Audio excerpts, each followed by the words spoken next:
Record. Good evening, everybody. Welcome back to 22 Panels. My guest tonight is one of my favorite cartoonists, Mr. Ronald Wimberly, who I can't even always put my finger on why you're one of my favorite cartoonists. So I have been thinking about this introduction on and off all day as I've been teaching. Thank you, Eddie. You're very, very helpful. Hi, Mom. Hi, John. Hi, Britt. Our listeners know Eddie. um, it's a mixture of I mean I love the way you use space, but I also love that you seem to be influenced by everything um in a way that just kind of puts it seamlessly together. So yeah, that's going to be my introduction for now. So I Ron, have a how's question it to going? start. Sure. Oh, hey everybody. My question to start is, does Eddie get his name from someone, or is Eddie? I hope I'm using the right pronouns for your cat. He is a he. Okay, yeah, I did have a boy cat named Gracie once, so it's worth yeah, asking. yeah. Eddie's a great Um, name, regardless. so my wife has always named her animals after an artist and a food. So his name is actually Edgar Gala Apple after Okay, Edgar Degas. okay, nice. We have a dog named Barbecue Baked Potato Chip Zadarsky. Wow, We that's a have lot of name. Avocado. Well, there's a story behind that. Her her dog that she had when we met was Salvador Bologna. And his favorite food Makes sense. was barbecue baked potato chips. Mm, So we were at like a clear the shelter event, and she wasn't really ready for a new dog, and I'm more of a mm, cat person, but Potato like glommed onto me, and I mm, fell in love with him. And we found out his name at the time was Chip, and she's like, "Well, I don't like Chip." And somebody mm. said Potato Chip, and she's like, "That could work." And I went, Salvador's favorite food was barbecue baked potato chips. And she's like, "Well, we'll just call him Potato then." I'm like, "Well, we need an artist." And she's like, she just looked at me. I think she knew. And I'm like, there's a Chip Zdarsky. Right, And that it became works. that. She even sent him an Instagram picture that he responded to. Nice. So yeah, that's how our animals get named, except for Matt, because I wasn't on board yet. So I just named Matt Coffin after the Wheel of Time character that I've always loved. Oh, okay. I don't Also, know Wheel of also Time. a rascal, so it fit. Mm. But yeah. So that's Eddie. Yeah. Eddie's on That's Eddie time. I have long answers to things. Yeah, he's see, I used to use the table mic, but he would always knock it over only Mm, when I was recording. If I didn't record for a week, it would sit there untouched for a week. But if I sat down at it, it was time to knock it over. So I got the headset mic, and now he thinks it's his job to take the foam off. right.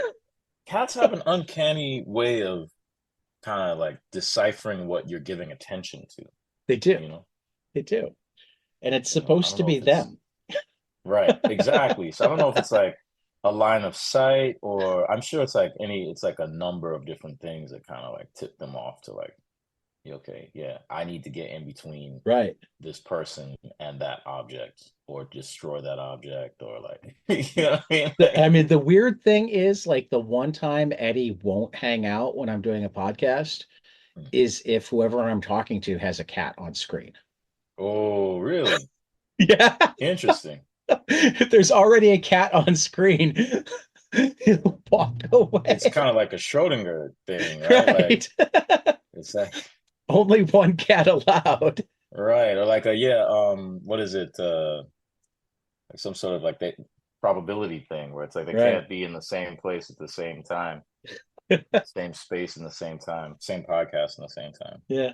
Yeah. So you have another issue of lab coming up. Why don't we start with Yep. making certain we plug stuff and Yeah. then go from there? Yeah. I mean, it's funny because at the time of this, I just started writing the foreword to the new issue. Um, the new issue is called Three's Company. Um, I don't know. I really don't like to because okay, so I do what I like, right? Or what I like to have. And so I don't give a lot of answers or clues to, what the playfulness of what the newspaper is. But like, yeah, they're not numbered chronologically. Right. And usually the number is part of a name. So like, number 0 and number 4 were kind of like, just number. But then number 2 is like eat shit. Right. And this one is Three's Company. And I think, we kind of came to a conclusion. I had floated the idea to Josh, and I think Josh kind of was like, I don't know, I think he's really into it. So I think this is going to be our last one of at least of this kind, Okay. We might do more, but um this is going to be we got something else in the tank for the paper, but I think the next step for lab would be to actually implement some of the things we were testing out and thinking about as we built the paper. Right. So, but Well, that's another problem, I to kind solve. of understand, but it's one of those places where I feel like I'm only following half of what you're laying down. Explain to my mom and John and Britt and whoever else happens to listen to this episode the concept behind lab because Mm, it's I mean the way I understand it, you're playing with the format, you're playing with ideas. Each issue mm, is around a theme. You're using old newsprint, so or well, the newsprint itself isn't old, but you're using the mm, old broadsheet style, so mm. you can work in like Windsor McKay Prince Valiant size rather than um Yeah. so I mean how did you come to that? What attracted you to that? Um they make the coolest artifacts and houses aren't designed to read them easily anymore. We're so used Right, to right, being right. able Oh, to yeah. have things. They, We don't have well, wide open spaces on our floor to lay down and read the right. paper. Well, it's funny because, like, yeah, you might not be able to do that. I mean, you might have to go outside, which is great. Right. I was, this last issue, I've been more, like I've been thinking about and even talking to the other artists the way that I think about working on lab, which is like I'll do, I feel like there are multiple sort of view options, right? So I think once you're inside, once you've opened the newspaper, there's probably like what, one, two, three, four, right? Like there's above the fold, below the fold, um, one page, and then a spread, right? Right. And so um, I've been talking about like how, or I've been talking to the other artists and my collaborators about how I think about it because like I usually try to think about how each of those um, how each of those sort of spaces will work design wise, like Yeah. independently and kind of collectively. And also in terms of like how it works with other artists, like when artists maybe um, have work that, like they might not get the chance to plan that out completely. So then our designers are also thinking about like, well, how does the spread work? Or like, how do we move this art around? And sometimes Nat and Chloe will move things around a little bit too. But I mean, I guess that gets into why newspaper.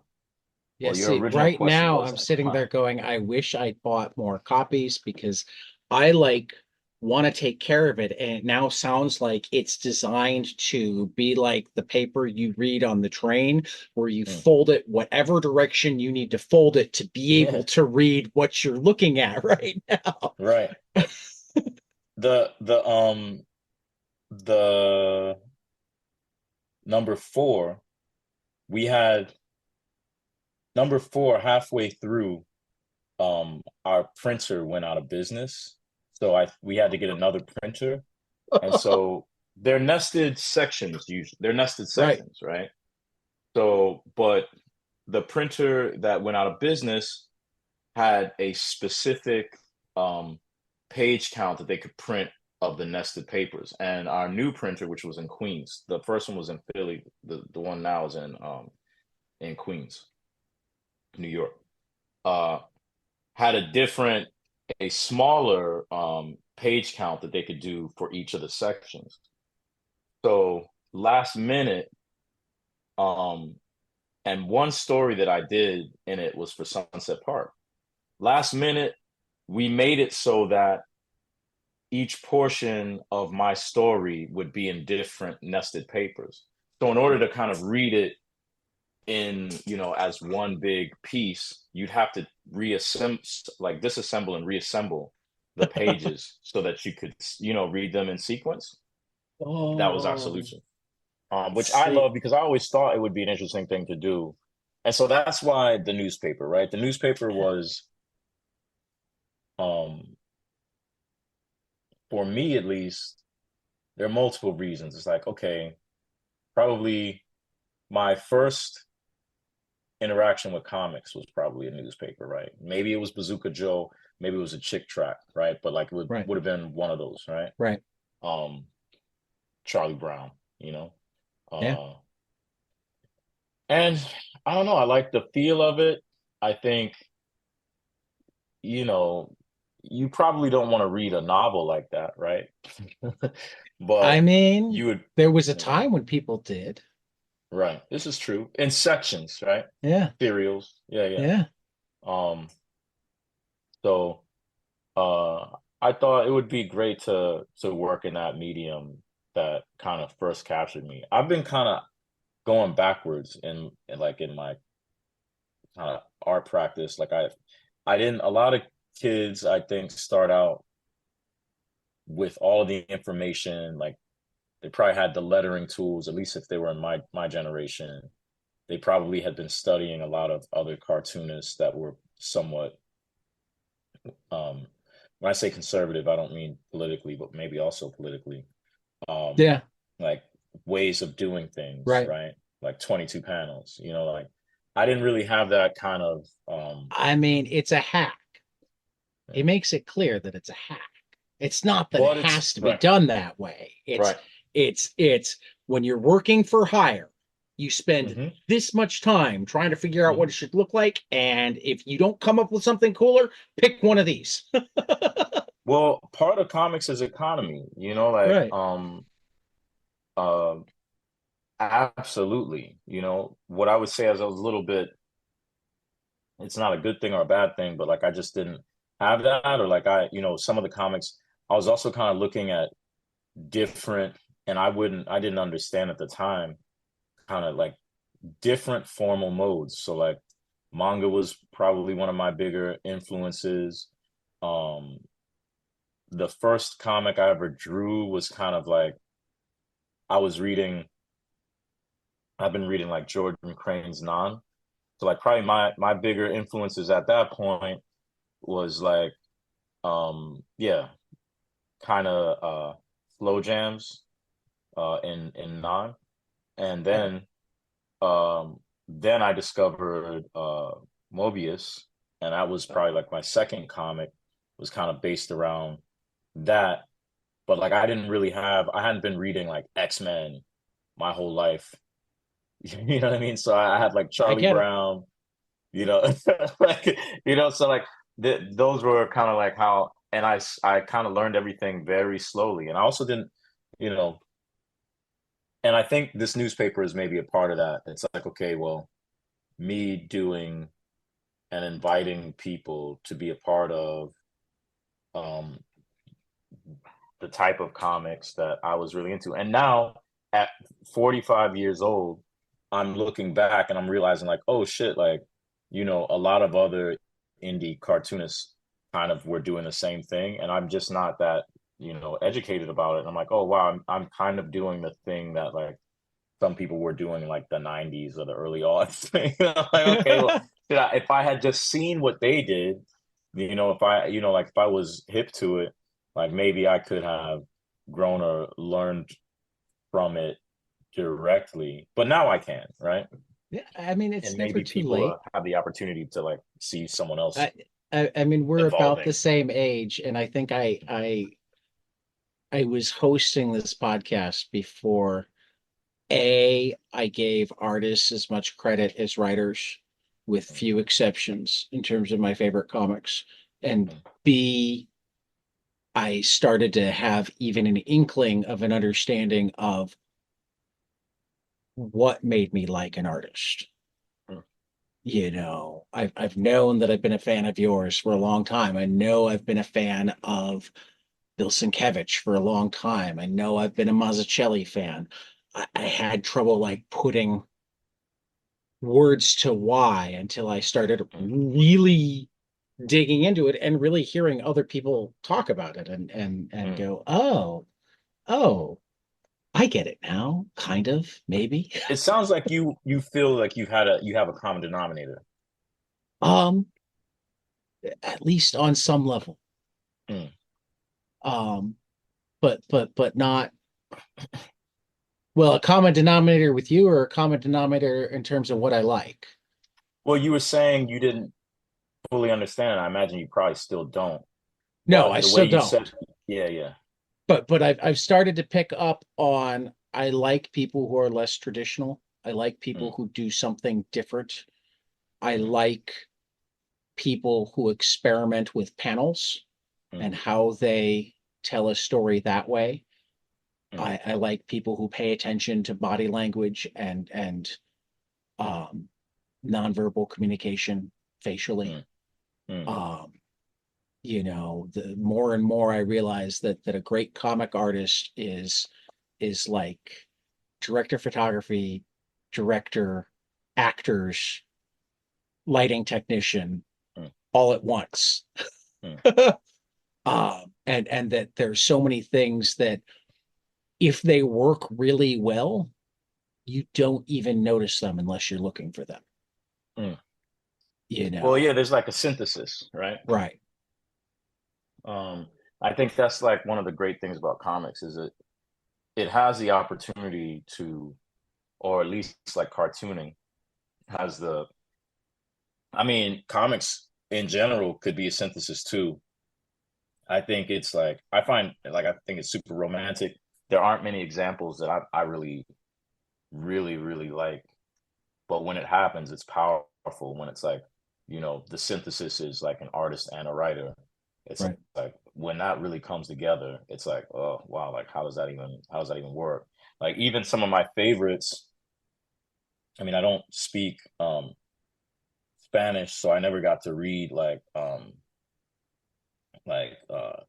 Joe's Bar or any of that stuff. I mostly fell in love with Munoz's artwork. So it's like I think about what examples, some of that early, but who knows exactly how these works were produced. But like, yeah, that early Jack Kirby stuff, it's like, wow, okay, these people, whoever, like everyone was on, right? And that it's like a great band, right? But Right. like most of my comics that I really enjoy, it's probably some person, toiling away um, at least the drawing and the writing um, by themselves, and maybe with a great editor. Sometimes not though. Yeah. Um, did you did you get to did you ever read? I wish someone would put this out. Matsumoto Taiyo's Takemitsu Samurai. Which one? Uh, like Thro- Takemitsu Samurai. It's like the bamboo sword. That one he didn't write Don't that think so. script. I don't know if Matsumoto Taiyo always works from his own writing, but like I know he didn't write. I think he worked with a writer on that one, and that one was really great. It If I find a looks link, I can fantastic. put it. But I No, read I don't like there think I was a have. fan. Probably not supposed to do this, but You there was know, we here on 22 panels will say whenever possible find a way to pay the artist, whether it's Patreon or buying their stuff or whatever, Venmo, meet them on a street corner and hand them 20 Mm. bucks. But if they haven't made it so that you can pay them easily and you want to read something, find it however the fuck you can find it. Right. Yeah. Yeah. I met so like last year, and kind of gotten to know a little bit Michael Arias, who's like um Matsumoto Taiyo's like translator, and he also directed the animated film version of one of his works of Tekkon Kinkrito, like the Yeah, black that and one I've white. read. Yeah, yeah. Oh man, I love that. It's great. Um, yeah. Have you, what's So, oh, the when you one said being, something, go ahead. what's the one being released right now? Tokyo these days? Tokyo these days, yeah. Yeah, And I read Michael the first gave me volume the of that. third book, and I don't have the translation yet. Yeah. So, Oh my well, God. It lit a fire in my belly, that comic. which one? But Tokyo these days or Tokyo these days. But I wanted to kind of talk about something you said about absolutely. non-traditional. Like you like artists or cartoonists who have like they're like a non-traditional. I would say maybe something a little tangential, just like maybe they have a rare tradition or like a Yeah. you know what I mean? Like, Well, or they or have like, like yeah, we have multiple traditions. a Love and Rockets book club where we've been going through issue by issue. Mm, And something we come to a lot is like Jaime will sometimes use three different traditions in one page.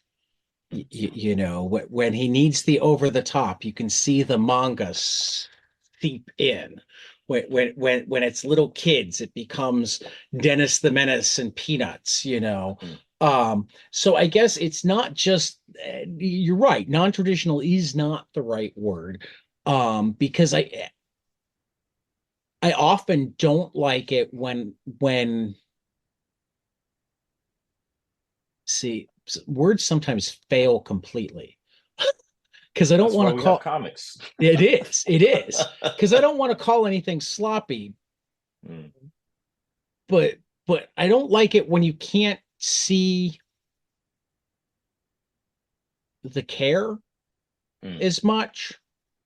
And there are some things that some people will call sloppy that I can still see the care. So I mean mm, that's why that's not the right word. Um, I like it when you can see that they're influenced by a lot of things, whether it's a lot of comics or a lot of visual. I mean, that's what I actually read your essay about Tybalt and the Katana twice today.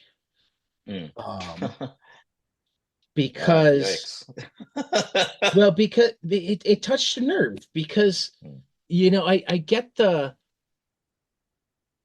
uh, not wanting to do culture appropriation and the being upset if you feel like somebody's only seen it on the surface and whatnot. But one of the things I adore about Prince of Cats is there are I mean, in the essay and the person talking, nobody talked about the fact that it's also Shakespeare.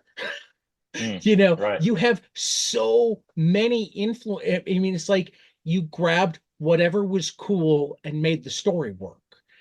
Mm, Is what it felt like to me. It was all about telling a great story from and like both heightening Shakespeare and while at the same time occasionally showing some of the flaws in Shakespeare, but by choosing a completely different point of view, you show mm. the universality of the story that you can take a different viewpoint and it's still a fun story to go through. It's still a Right. I mean, and fun might not be the right word, but right, right, right, right. Well, I was talking to some uh housemate of mine earlier about yeah, I guess entertaining versus compelling versus interesting, like art doesn't always have to be entertaining. Sometimes like I don't know, it helps that it's compelling. right, Compelling could also be repulsive, right.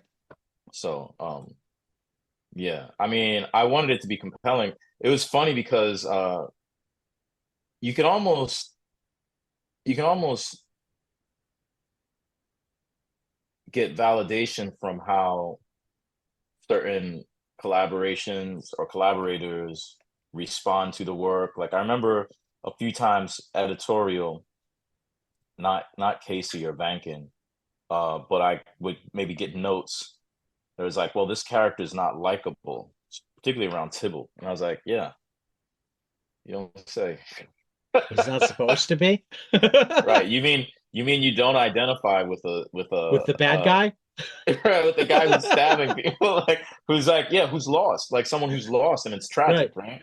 right. I'm glad that you I'm glad that you don't, but I also would wonder like in what ways do you and like why don't you? Like I mean, I hope it would be compelling that you are thinking about I hope that it will compel you or provoke you to think about those things, right?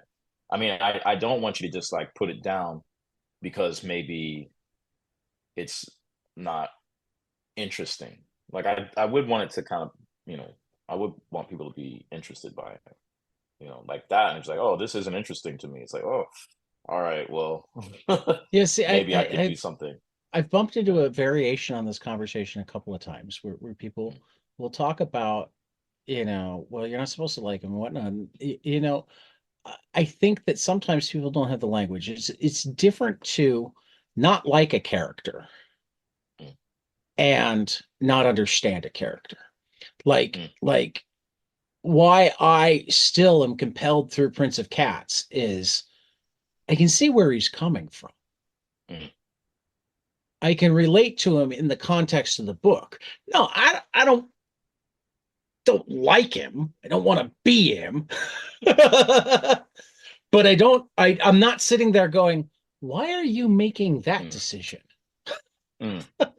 You know, Yeah, he's not a hero, and he's also not an anti-hero. You know what I mean? right. Like he's not a character who you're like, wow, this character is complex, but aren't we glad that he's there to, like these people are bad and he's bad too, but aren't we glad that you know what I mean? Like, Nope, nope. no, He's no. complex and you'd want to steer clear of him.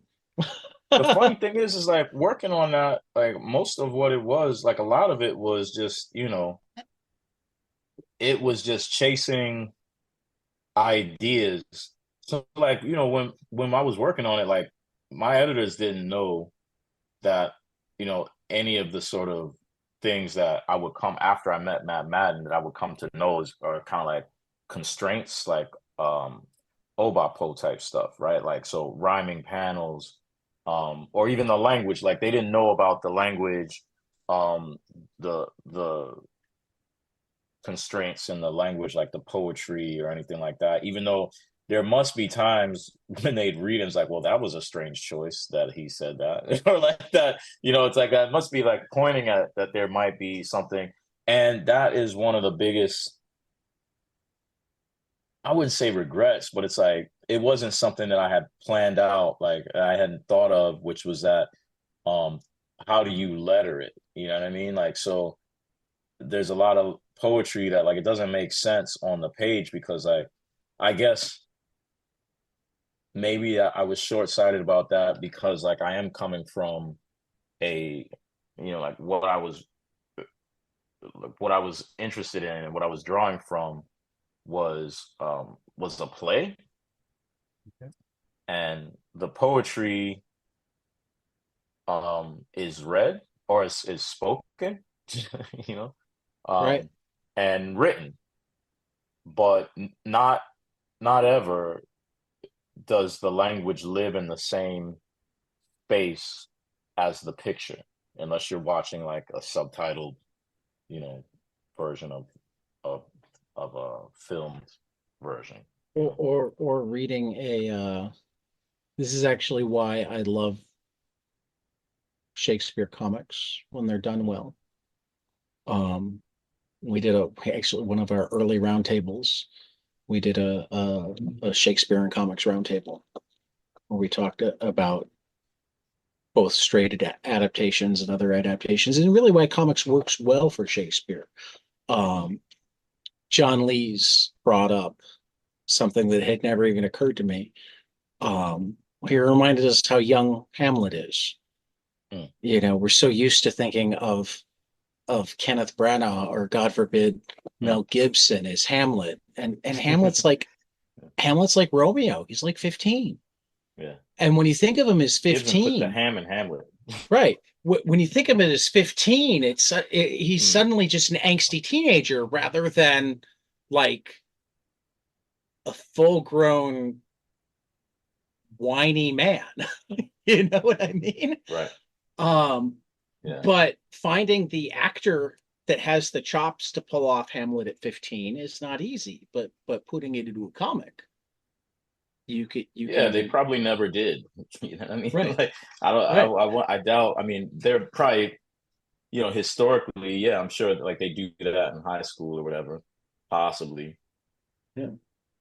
But yeah, it's performance, and I think that's one of the things that's great about like just the politics of the form of theater is that you are forced to reconcile like what you see with the concept, right?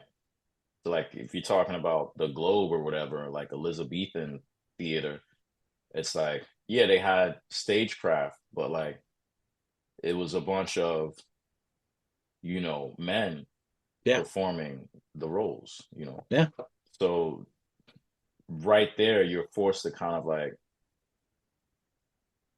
like there's something Brechtian about that.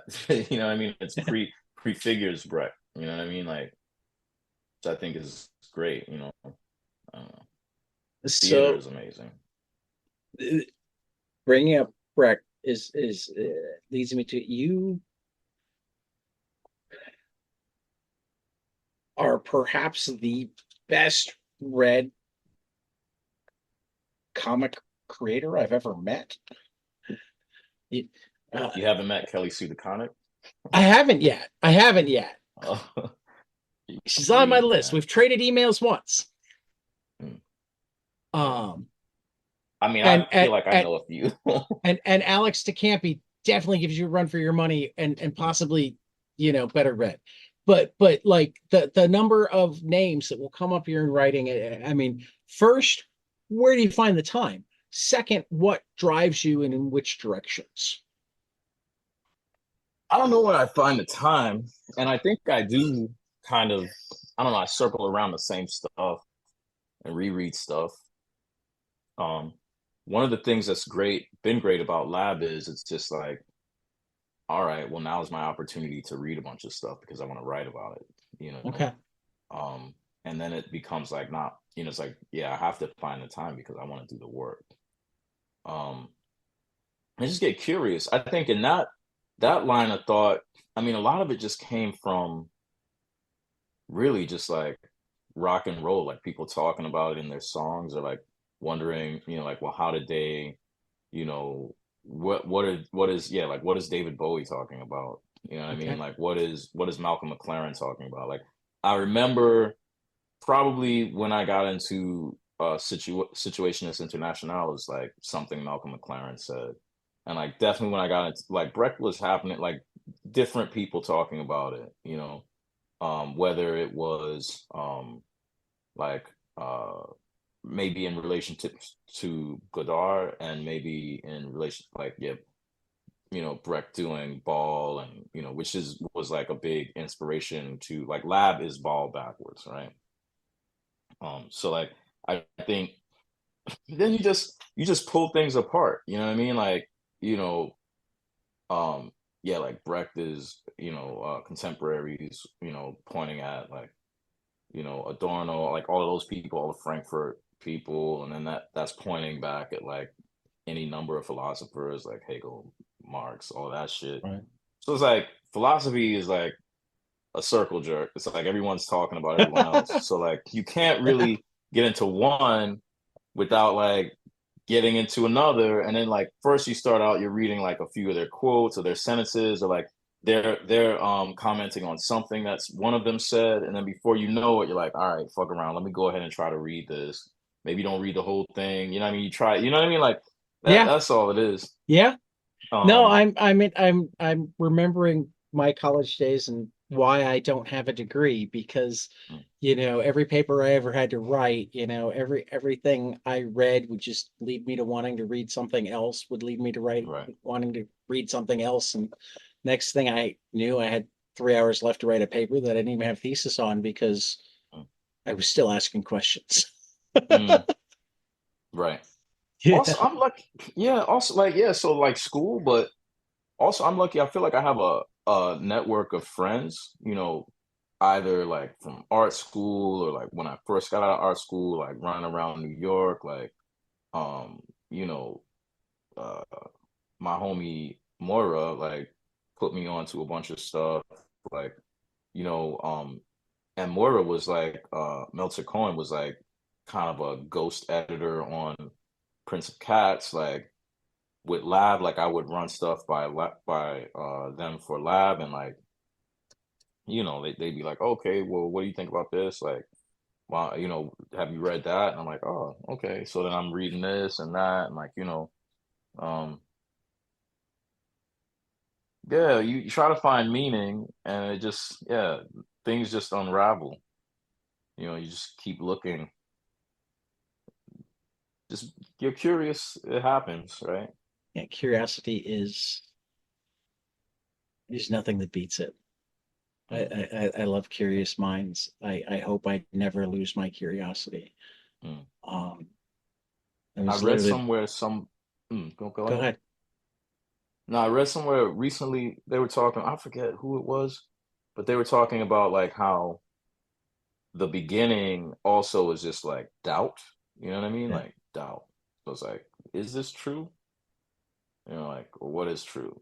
You know, it's like from there you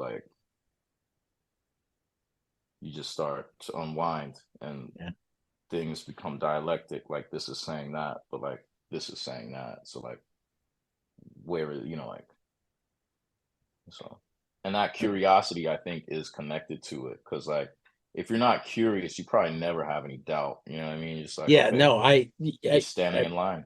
I'm certain we all know people like that. There's like you tell them something and it sounds right, and that's all they need. And it's Mm, like, but it makes you feel good. But like, ask the next question: How? mm. It could be Where? useful. I feel like it could be useful. Like depending on the situation, on the circumstance. Yeah. Like yeah, I mean, I like sometimes envy them. uh, Some of them seem much happier more of the time. mm-hmm. Yeah, I do. Yeah, I do think doubt and even information can be like, Yeah. but someone should there should be an anecdote or like a phrase about it. Like, Yeah. ignorance is I bliss. haven't I'm found joking. that ignorance is bliss sometimes. Right. Sometimes, Right. yeah, no, Until the truck until the truck hits you. I mean it depends on how hard it hits you and where, because if you Right. don't notice, then the ignorance Right. is still bliss. Right. Or it was bliss. Yeah. It was It's only bliss. if you wind up in traction that the ignorance Right. isn't bliss. Right. Yeah. The knowledge, still the ignorance was bliss because being hit by a truck and surviving is a type of knowledge. It's true. Ah, So, um, oh, the I like it. newspaper is coming out, or we're going to announce it. Probably by the time anyone's watching this, we've already announced it. Well, we don't watch. Um, We just do audio. I'm the only one that oh, gets to see your laughing, oh, smiling okay. face. You could have All not right. taken a shower Good. and it would have been cool. Good. No, I like that. I like that because this camera's not very good anyway. Well, and also, there's just something uniquely cool and challenging about doing a podcast about a visual medium where we have to come Mm, up with the words and mm. or say, okay, we can't go buy the damn book. Right. Yo, I don't know if you listen to this one, but like the National Gallery of Art in DC does like a podcast. And that's I kind have of the listened to way less podcasts since I started recording right. I podcasts. can imagine that. I mean, and really, it just comes down to, and this is like the crazy surreal world that I live in is that like I talked to Gilbert Hernandez yesterday. I'm talking to you today. I traded emails with Kelly Thompson yesterday. Mm, Actually I'm rereading Catcher in the Rye with some of my students okay. right now. And there's an early passage where Holden says, you ever read one of those books where you just wish that when you finished it, you could call up the author and talk to them about it? And I wound up cutting and pasting that and sending it to text messages to a half dozen people that when I finish reading their books, I can text them and tell them about what I thought. And I'm like, what is this surreal world that I live in that these I mean, creators are now my friends? you've Um, cultivated that, man. Like I that's building your world. I mean, I know it sounds goofy and like no, woo-woo, but no, like you've it's done it a true. little bit. Yeah. It's true. And part of it is that um I don't care about the commercialability of the podcast. I want to have good conversations. So, I'm not trying to get people to say something. If they like realize that they accidentally said something they weren't supposed to say yet, I'll go, yeah, no Mm, problem. We'll cut it. Or we'll hold the episode for a month. Or um and apparently as much of my life has been spent like trying to convince myself that it's not true, people do enjoy talking to me. um mm. and that's kind of a cool feeling that I try not to let go to my head. Mm, no, Also, this. I feel like comics geeks, most of them, I mean, it sounds like you've built yourself a nice network, and I'm jealous of Mm, that. But if I'm working on building mine, but it seems like comics geeks, even the ones that make comics themselves, don't all have a lot of people like immediately around them that they can geek comics with. mm, So sometimes they're more than happy to go on a comics podcast just because they get to hang with their tribe. mm. Does that make sense? Yeah, no, I mean, so that for me, that is like a you know how you can kind of tell it's like the wind in the trees, right? I have I feel like the people in sort of comic spaces whose company so like for instance, I just got back from SPX Right. and I want to go look at the comics on the floor, kind of. But the people whose company I mostly enjoy, like who are cartoonists and whose time I like to spend, like or enjoy, like spending with. I don't want to talk about comics, and I don't want to geek out about comics. I don't want to do any of that. Like, um, I find it's funny. I don't talk about. I might talk about the concepts and things. Like it's funny. Yeah, because No, I get yeah, that because I was hanging like, out with Dustin Harbin last night, okay. and just not even kind of like I wanted to for a moment. I was like, oh yeah, because we're talking about tools a little bit, and we're talking about our life. Like we're talking Hmm. about kind of our life, and that comes up. But we weren't talking about anyone else's comics. We were talking about a mutual friend and how cool they are, right? Like Right. how they're a rock star. Right. But we weren't talking about the work. Like sometimes it does, we get into it, but I actually have no longing for that. No. I have like not the least bit. Like I Well, then enjoy A, being I'm around the sorry people for who making do you talk comics. it. And B, I'll talk about anything you want because I mean that so often with the book clubs, and Mm, I bent over backwards with our mm, book clubs to remind people, look, going off topic, that's why we call it a book club. We don't call it an mm, analysis of mm, heavy metal. we're calling it a heavy metal book club. We all started Mm, at this point, and if we wind up talking about something else, that's what happens at real book clubs. They all show up. They did right. or didn't read the book. They pour When you some say heavy wine or metal, some you mean the coffee, music or and Metal Harlan? You mean the like the heavy the metal the comic, the magazine? the comic. Yeah, So we where we do a y'all, like, where did you monthly start? issue by issue. You start, it's contemporary? No, well, we started contemporary, but then when it stopped doing, they stopped putting out new issues. So we Mm, just went back to one. And I think wow, we're on crazy. issue 16 now, something like How do that. you get them? I may have acquired them digitally in the ways we were talking about before. If they don't Wow, make okay, them cool. available for me to pay for, well, I'll find them.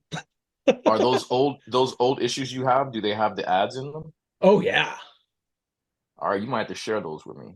I can arrange that. Yeah, because I don't know. That's the thing. So okay, so that's the thing, right? Like, so you might get this from reading Lab. To me, it's like I got old issues of Interview magazine, and like, I bumped into the editor of the East Village Eye online, and like he gave me like the entirety, I think, of the run, the archives of East Village Eye, and it has the ads in it. Just like, I'm into that.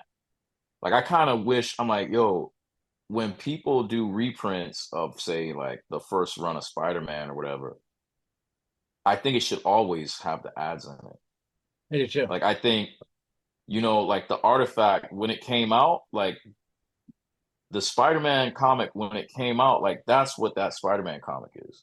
It is all like, so I think you'll never be able to experience it unless you have that It, magazine. it But maybe the closest way of experiencing it is the same way that you would experience, like, it's a reproduced medium. And like, right. I think part of, and I mean, think about those 90s comics, like Yeah.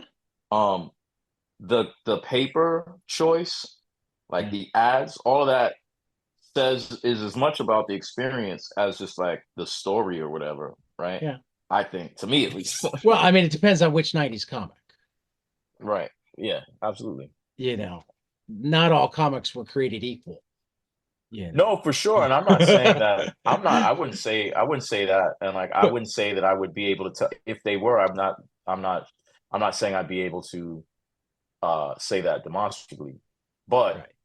what I mean though is like, or what I'm saying, It what this the flag that I'm putting in the ground right now is that the comic is um how it was, like the context in which it was mass produced. right.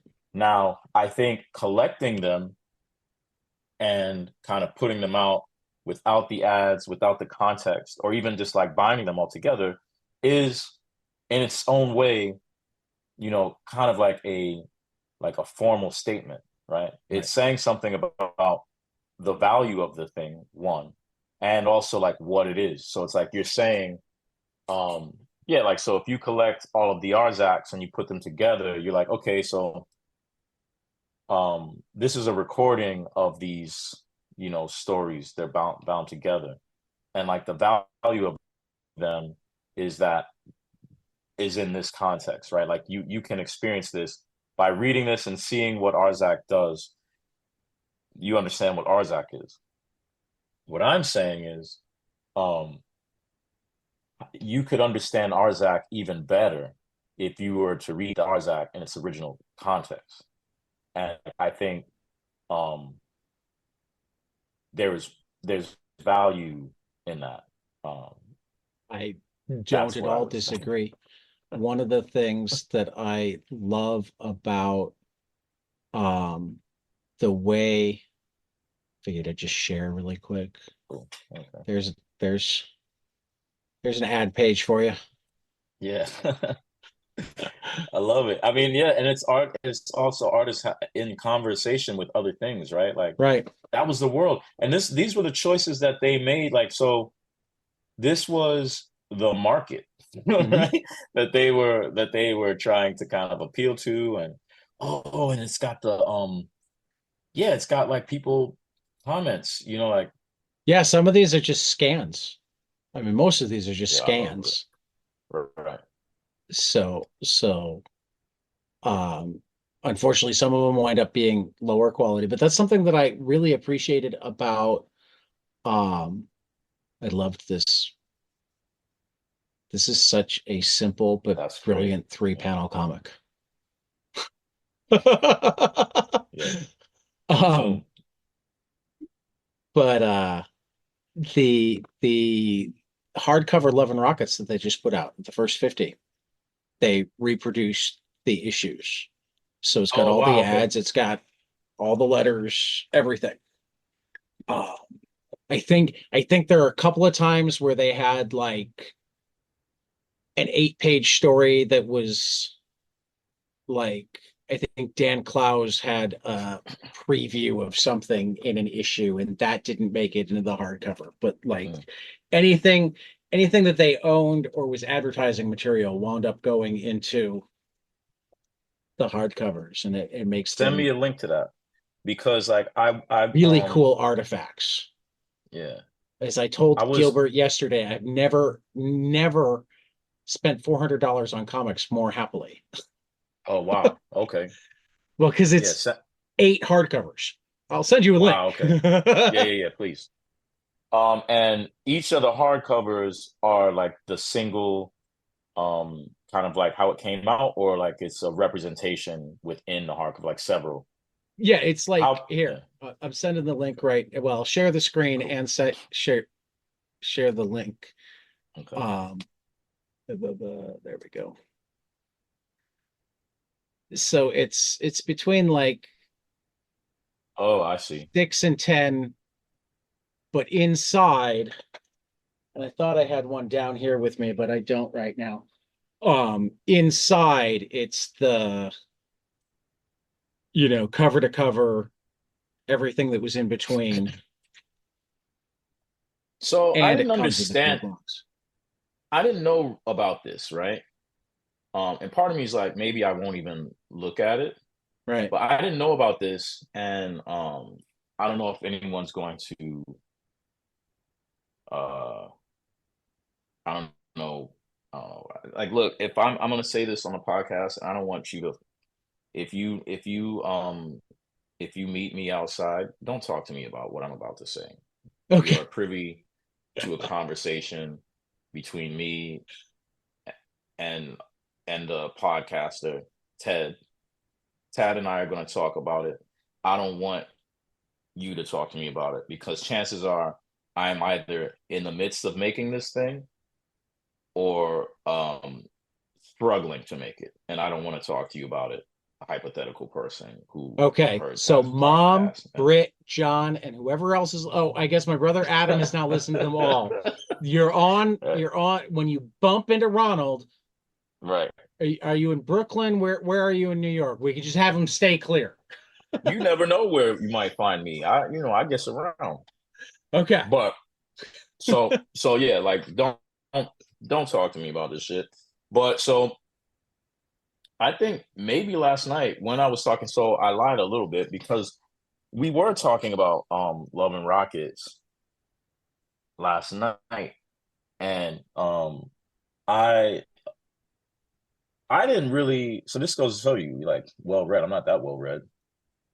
I didn't know that they originally came out. Like, probably had been told, and it just never hit me that they came out as magazines. And so Yep. what I'm telling you is about the newspaper. That's like essentially I find myself doing kind of like how every like how many different times like crabs like evolved from in different Right. places. Like that's what I'm doing, right? Like I'm like, oh, they're talking to me about this, and I'm like, oh shit, that sounds like kind of like what I've been trying to do and what I'm about to do, for this next project that I'm working on, The and I magazine have been size? working on it. Magazine size? Magazine size, but more kind of like more kind of like I don't want to That's okay. more kind of like shorts that lead up to things, Okay. but um yeah, like trying to make the feeling of reading yeah, a magazine with multiple stories in it, or creating that feeling. And I do remember picking up like what is it, the smartest boy, like or the Is that Jimmy what's the name of Corrigan? that? Yeah, Jimmy Corrigan. Yeah. And that Chris seemed Ware? like, yeah, yeah, yeah. That had like a lot of, it's funny because he is immaculate at doing it.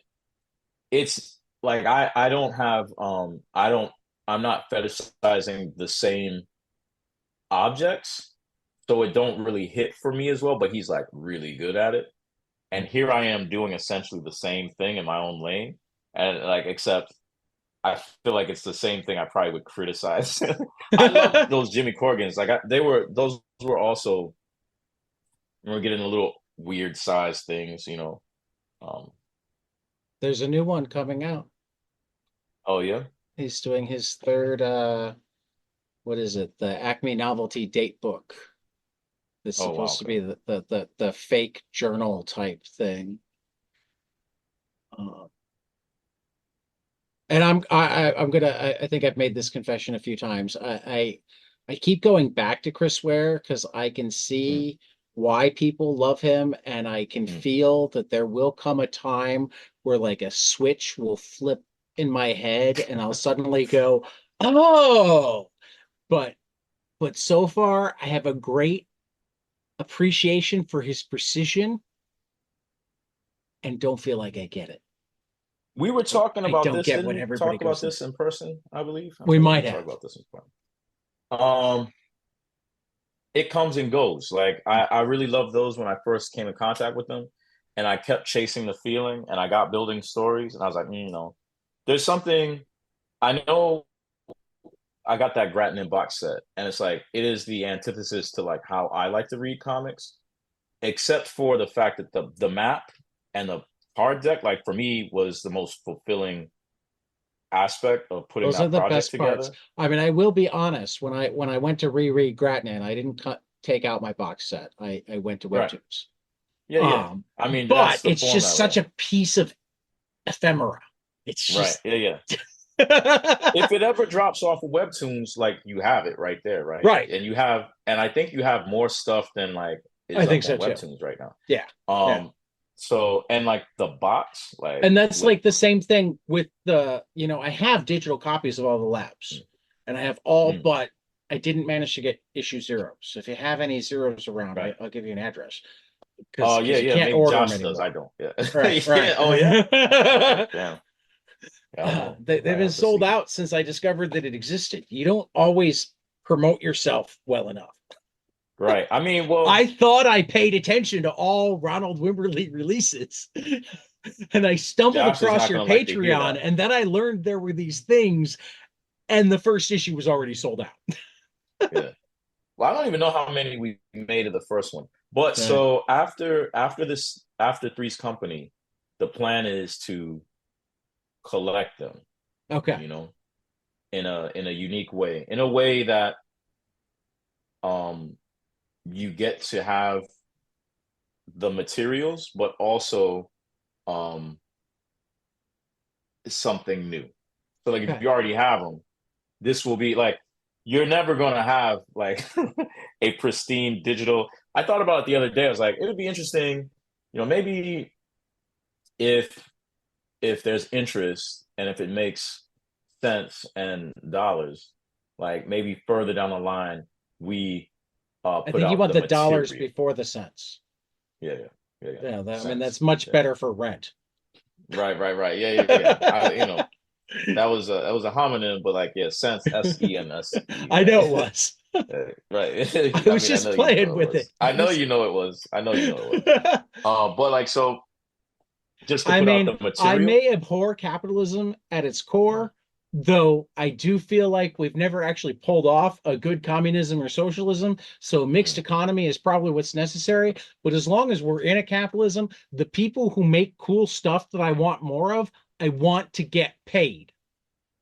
yeah. Well. There No you have it. starving artists in my world. I don't like it. I I I I like I like to eat Yeah. regardless of whether I'm paid or not. And the only way I can, well, no, there's always theft and mutual aid, but most the way I eat most often is actually by Yeah, it's spending it's money. generally easiest to exchange money for food. Yeah. But yeah, Oh, so I mean, and this is a problem right now. Like, I mean, Sunset Park, which is this, I've done like some shorts and I've done some stuff that I haven't released. Um, was I had announced for Image like years ago, yeah. and I kind of, you know, in a mission of like I'm human. We tried to put that out, or like I tried to work on that, and I remember I forget who said it. I don't know if it was Eric, but they're like, yeah, the problem with how you want to do this is 20 comic shops will carry this. You know what I mean? Like just because it's in the wrong shape. And that kind of just like totally put the fire out for me. I spent I some get it. time thinking about like, so researching how I might do it in a way that it would fit in comic book stores. And I think that's kind of where I've landed now. But at I, this point, I'm I like, mm, well, and the comic book stores have changed their footprint a little bit. right. Starting with DC Black Label and now Distillery and Mm, some of the other publishers have been doing a lot more of the like European folio style. mm, Um, Enough so that those comic book shops that used to complain, how come Batman Damn's got to be bigger? It doesn't fit in my spot on the shelf, are going, mm, oh, I have so many of these books coming in and they're so good that we just need to rearrange a couple of shelves. mm, Um, so there's a little bit more flexibility now than even 4 or 5 years ago in terms of what comic shops will buy. mm, Um, but yeah, no, I've always hated how much that drives the market. Don't get me wrong, I love a great comic shop, but mm, it's sad to me that they can dictate like the size of the book that you sell. mm. All of those things kind of, so here's the thing, like, there's a paradox in like how I work in that a lot of times the format is part of like the story, Yeah. while at the same time I don't like to, at the same time I find myself like I could just be, well, look, hey, think about it like this. If someone hired me to write and draw a superhero comic for today's market, I would work in the formal mode of today's market. But if I'm making, you know, a book that is also, um not that it matters to um the market, and not that anyone else is thinking about it, but in terms of, for me, for my art practice, I'm thinking of it as both a book and probably some like a form of pop art, right? But not pop Okay. art in the sense that like it's um a useless aestheticization of commercial art, but in the sense that it is concerned with the materials and the history of art that is inherently reproduced, right? Um, and therefore, like it's speaking to the history of it, right? Like it's speaking to how the form relates to, you know, so like that requires me, or like for me to do, so like it's as important that Lab is a newspaper in the shape and form of it is as what's in the newspaper for me at least, you Right. know. And like, yeah, so the next project that I'm doing that really like I don't want anyone to ask me about with Josh, Nobody will ask you. when it comes when it comes out, it the form of it will be as important. I'm not going to say as important, but it's also important Important. as the subject matter. And actually, it's also it's a part of the story, right? Like it's a part of the experience, and it's a part of like what it is, like, and like I think what I would like, and I don't expect for people to think about, um, maybe this is a cheat code. Maybe I'm going to ruin someone's experience right now by saying it out loud. But like part of my desire is that to create things in a mode that either points at like the significance and the importance of the materials, as well as like the subject matter, is kind of like a bit of a clapback at like say the capture of artists' labor with like large language models and like all of that. Like Right. it it it is fighting that a bit, right? And it's also kind of like expressing the value of materials and like the time and space it takes to read certain things, like Right. the tactile relationship, the fact that the objects won't last forever, might last your lifetime. And if you manage to care for it to the point where you could pass it on to someone else, like, well, how does that relate to you and how you value the materials? You know, yeah. That's always my biggest struggle with the things that I love, particularly books, is it's like I love them and I want to keep them in good shape, but I love them and I want to be constantly poring over them and having them with me in the Mm. bathtub and whatever, all of these things that aren't Right. good for them. Mm. But, or scribbling in them, I'll Mm. scribble it. I mean, one of the reasons that I've fallen in love with Kindle books is actually Mm. only because I can take notes without actually defacing a book. Mm. Because I have that, like, I want to make a note to myself here. Hmm. I don't want to scribble in this book. Mm. Oh, but have you ever found a book with scribblings Oh, in I it love it. and you, I yeah. have bought books that I have copies of because I happen to start looking through and go, oh, these notes are fantastic. Hmm. Right. you Yeah. know, um, It's a type of communication, right? Like it's like how, illuminated manuscripts might have notes, or like, I think about how like the Talmud or Torah would have like the um kind of different rabbis talking to each right, other around, the right. margin. I'm I'm tr I like, yo, I feel love like that. I feel like it was a comic I was recently reading where one of the characters collected books that had been owned and written in by other authors. Wow, that's great. That's a great And I'm collection. and I'm like, I mean, again, it's a fictional thing because it was in a comic book, Right. but I'm like, Right. that would be amazing. Yeah. You, Yeah. you Yeah. know, I for mean, that matter, that is like not to, not to ruin a surprise, but that's kind of the plan for the lab collection. that sounds Um, very, very cool. so we're trying to, we haven't started on it yet, but like that is a plan, is to like everything that said before about like, trying to capture what the original materials were, or at least a record of the original Right, materials, while also um, showing a state of use and right. communication with the materials. Yeah. That sounds. I remember Jon Stewart put out what the Daily Show book way back when, and then the paperback was the teacher's edition. So the Mm. paperback was even better because the paperback had all of the notes and highlights.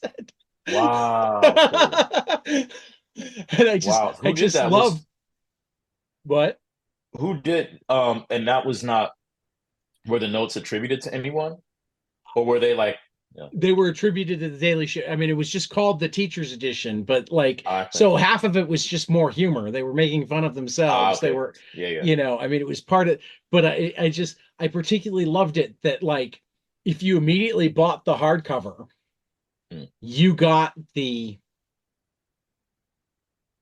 inferior product. mm, right, It's like sitting in the skyboxes at a stadium during a concert.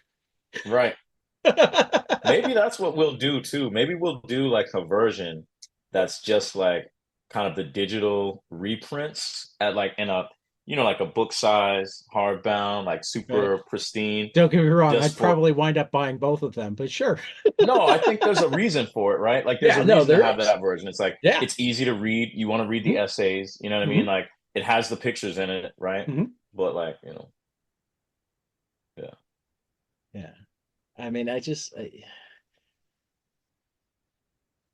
what I love most about comics, and we've had such a fascinating conversation that I haven't even asked you why comics, which is one of my favorite questions to ask. But Mm, we're running up on time, so we'll save that for the next yeah. time.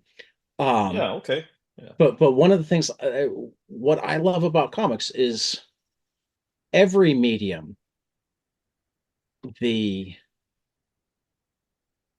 um, reader, the viewer, whatever, is the final collaborator. Mm-hmm. But in comics, they're a necessary collaborator. Hmm. In comics, they have to draw the connections between the words and the pictures. In comics, they have to define the margins. Um, you can't read a comic passively. Uh, and that just opens it to so many possibilities. I would Um, I would say, can I say yeah, interject a little bit? please. I think comics is maybe if I were to kind of take, you know, agree with this conceit, I may give the caveat that maybe comics are just more honest about that and maybe more, like so, I love film, I love, prose literature. Um, but one of the dangers or the sad thing about film is I think this is true of film, but the nature of it is so overwhelmingly, like Right. uh provocative that it also can be taken as and kind of used as more of a like overtly um making the audience passive and maybe even like manipulating the audience or like Right. like whereas comics, yeah, the form itself does kind of like make it more difficult for that type of situation to happen. I don't know how to Yeah. put the words together, but like yeah. So Yeah. like I hadn't thought about like what you're saying, but I I think it says something about other mediums as well. Like think about what's happening with photography right now, I feel like because of large language models, photography might get closer to what comics are. Right? Cinema might, you know, There are possibilities there. yeah. Um, since I know that I need to let you go, I do have to Mm, ask my yeah, my indeed. my favorite required question, which is, and obviously I always prefer a comic because we're a comic podcast, but I don't Mm. require it in any way, shape, or form. Tell me a piece of media, a piece of art, comic book, music, whatever that you love that not enough other people have experienced, and you need them to because you need more people to talk to about it. Well, that's funny because so like last night I I was I talked to a lot of people, and it's not that even that people haven't seen it or experienced it. I think it's so good. So speaking back to what I said about like the power of cinema and what it does, I think this film does it. It's like it's so good at what it does. It uses the language like it does like Spielberg as good or better, I think, as Spielberg does. It's so good at sort of being a movie and a movie about movies that I'm not going to say it goes over people's heads. I think it does require, I don't know, there's a lot of things happening there. It's like doing some things that like maybe art or painting does, or conceptual art does. And that's Nope. Like I think Note. Nope, Nope, Oh, okay. Jordan Nope. Peele Yeah. is Okay. not a small film. Like No, it's it's not an not. I obscure just piece of literature. and that's okay. Yeah, I yeah. mean, the la the last time Nate Powell's been on a couple of times. The last time he Mm. was on, when I asked him this question, he told me, "I've been reading the X-Men for the first time in 20 years." So like any answer is allowed. Right, yeah.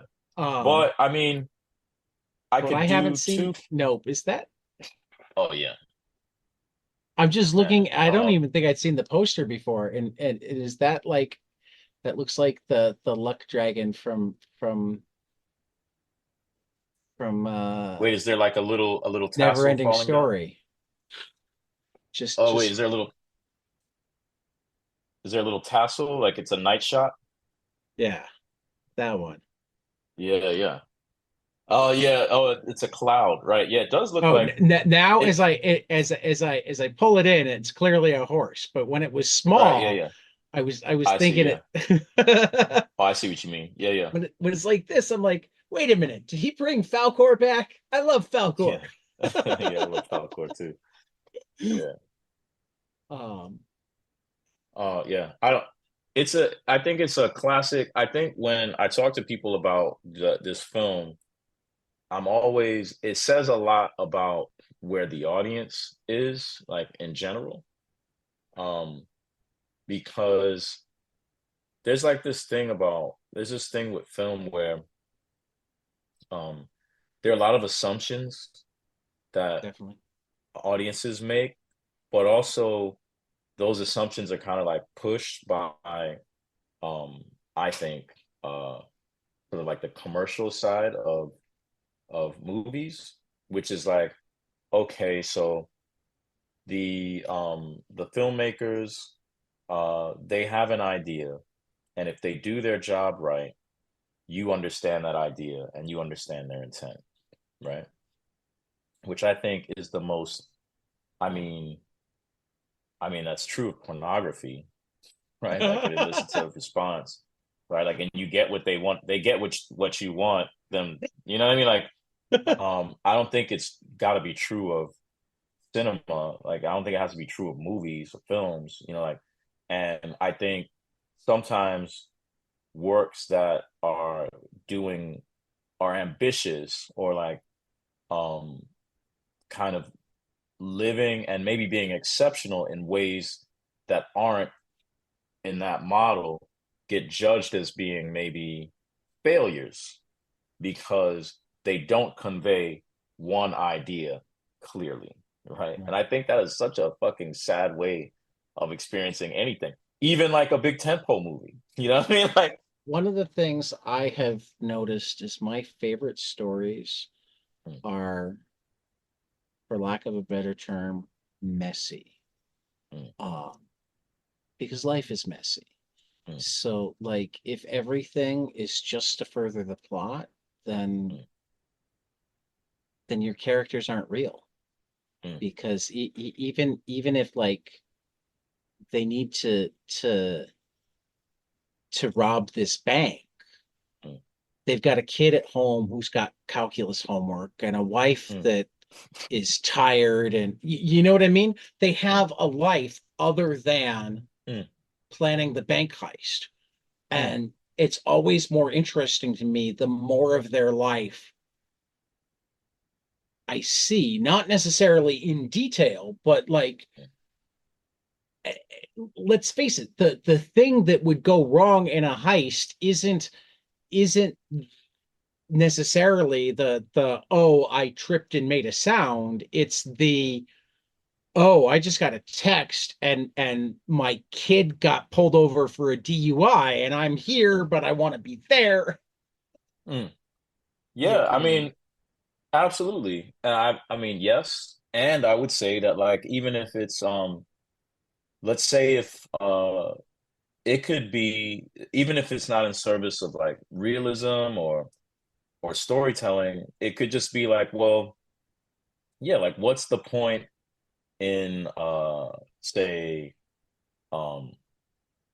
yeah, like why did Manet have the upshot of the woman in the parasol on the hill? And like why did she use that? It's like, well, it was pleasure. right, You know what I mean? right. Like Yeah. it that was put in front of you in a moment and you were given the space and time to like, yeah, so maybe the kid gets pulled over, right? And like maybe that's just something, maybe it was a textural thing. Like maybe it was just Right. like a, oh, like here's a chance for you to kind of breathe. Like that's something that a lot of these contemporary films don't get right. And it's made it so that it shows a bit about like where we are, like culturally. Like that's a space for you to kind of like check your SMS, right? Check your fucking text. So like that's a as opposed to like sitting with something and maybe like looking at it. Like, I mean, I'm not gonna make a morality judgment around it, but like that's kind of like where we are. I would say like the work that I want to make would be antagonistic towards that. You know what I mean? Like I think um I mean, that's something that I love about comics in general is that they're also the medium where the the consumer has the most control over pacing. mhm. I mean, sure, there are things you can do in comics that nudge the pace, that inform the pace, but at the end of the day, I decide how long I spend on a panel. There's no music in comics. There's no timeline. There is There's and the there idea. isn't. There's Yeah, the there's abstraction of music, right? right. But like Sometimes the so different, brilliantly done that you can hear right, right. But it. like the difference between like abstracted music and real music is that like abstracted music doesn't have to exist in like Real look, if you time. change the pace, if you stop, you know what I mean? Like Right, music is very important in how right. I think this is why it's so wild, like what it does with memories sometimes is Yeah, like because it's putting your body in a different time, and then that time is connected to a different space. You know what I mean? And like then you're in it again. The smell thing, I don't understand. Like the smell thing is crazy. Like that's a whole other thing, right? But yeah, you know that when sound does that, it's like you really are locked in, right? And if it stops, it's almost like your body will continue in time, right? Like right. it'll want to, like Who Framed Roger Rabbit, like dun dun dun dun dun. You know what I mean? Like he has to finish it. You know what I mean? Um. Oh, so Yep. real quick though, You can Posey take as much Simmons. time I'm as you getting want. into. I'm worried about your time. Oh yeah, I'm hungry, bro. Like that's all. Yeah, but Posey Simmons is something I've been cracking open. She won the Grand Prix last year. She's going to be in Angoulême. She's going to have her exhibition Yeah, in I Angoulême read. this Which one year. did I read from her? Um, I know I've read some Posey Simmons. I'm just getting started. Um, I got I know that what I read I loved. Oh, she's older than I thought she was. yeah,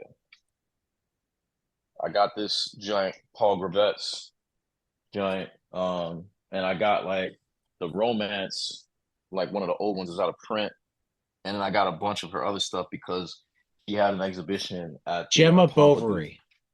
Yeah, Gemma yeah, yeah, Gemma yeah. Bovary is the one that I've It's read. one of three. Yeah, yeah. Yeah. So yeah, Oh, she did children's books too.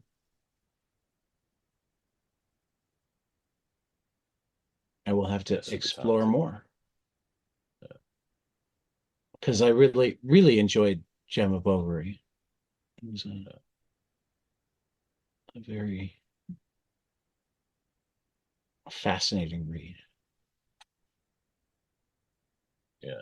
So mostly just saying that because like not that she needs anyone to know more about her work. Like she's I don't gonna know if she's be known as well on this side of the ocean, mm, which is a shame.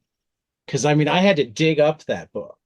Mm, I forget where I heard about it, but I heard about it somewhere. I'm like, oh, I want to read this. And I mm, went looking and I had to like dig up a used copy somewhere. mm. So Yeah, I I'm copped a always bunch of them after I saw that exhibition. Like okay. I got kind of into the work from. Yeah, but you have a passport. You go places. You don't got a passport? You better get I your don't even have passport. a passport. No. The last time I went to What? Canada, you didn't need one. Wow. Okay. Well, get your passport though. One of You know what these I mean? days.